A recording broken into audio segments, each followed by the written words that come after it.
Hey there, I'm so glad you're joining me today. So, we are finishing up the book of Deuteronomy with chapters 33 and 34 today. And that will bring us all the way through all five of the law books. And then we're also going to read Psalm 91 today. So, I'm super excited about reading this today and then moving forward into the history books in the next reading. And I'm excited that you're here with me too. So, here we go with chapter 33.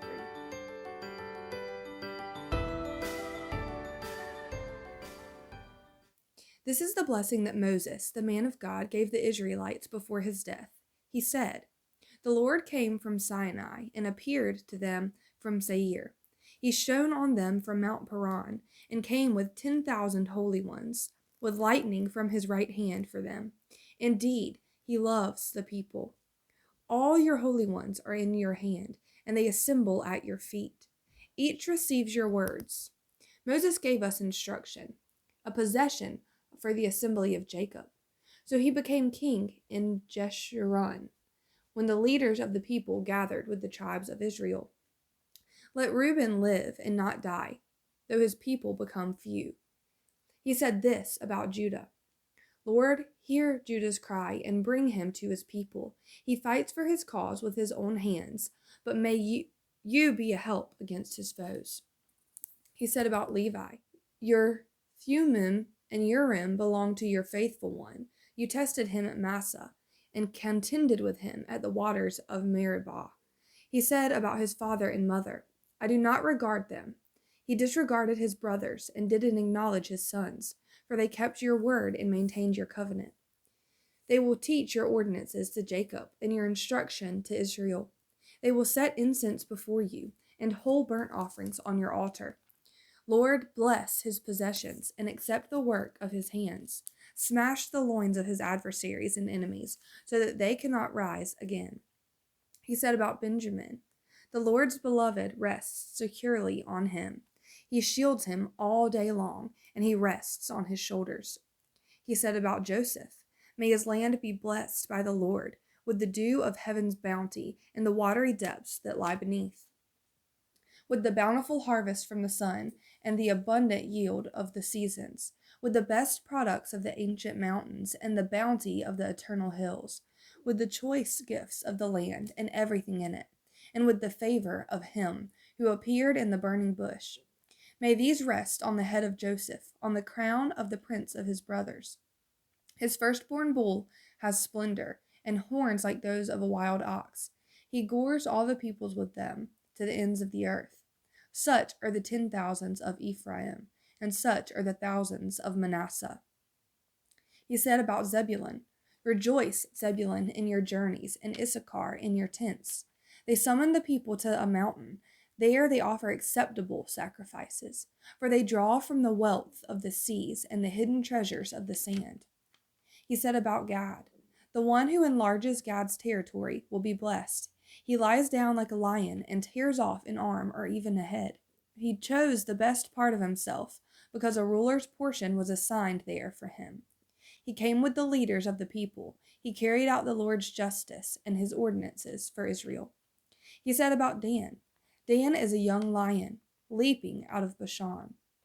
He said about Naphtali, "Naphtali, enjoying approval, full of the Lord's blessing, take possession to the west and the south."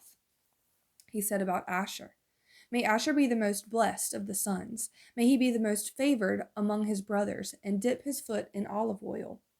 May the bolts of your gate be iron and bronze, and your strength last as long as you live. There is none like the God of Jeshurun, who rides the heavens to your aid, the clouds in his majesty. The God of old is your dwelling place, and underneath are the everlasting arms. He drives out the enemy before you and commands, 'Destroy.' So Israel dwells securely. Jacob lives untroubled, in a land of grain and new wine. Even his skies drip with dew. How happy you are, Israel! Who is like you, a people saved by the Lord? He is the shield that protects you, the sword you boast in. Your enemies will cringe before you, and you will tread on their backs." Chapter 34. Then Moses went up from the plains of Moab to Mount Nebo, to the top of Pisgah, which faces Jericho, And the Lord showed him all the land, Gilead as far as Dan, all of Naphtali, the land of Ephraim and Manasseh, all the land of Judah as far as the Mediterranean Sea, the Negev and the region from the valley of Jericho, the city of palms, as far as Zoar. The Lord said to him, This is the land I promised Abraham, Isaac, and Jacob. I will give it to your descendants. I have let you see it with your own eye, but you will not cross into it. So Moses, the servant of the Lord, died there in the land of Moab, as the Lord had said. He buried him in the valley in the land of Moab, facing Beth Peor, and no one to this day knows where his grave is. Moses was 120 years old when he died. His eyes were not weak, and his vitality had not left him. The Israelites wept for Moses in the plains of Moab 30 days. Then the days of weeping and mourning for Moses came to an end. Joshua, son of Nun, was filled with the spirit of wisdom because Moses had laid his hands on him. So the Israelites obeyed him and did as the Lord had commanded Moses. No prophet has arisen again in Israel like Moses, whom the Lord knew face to face.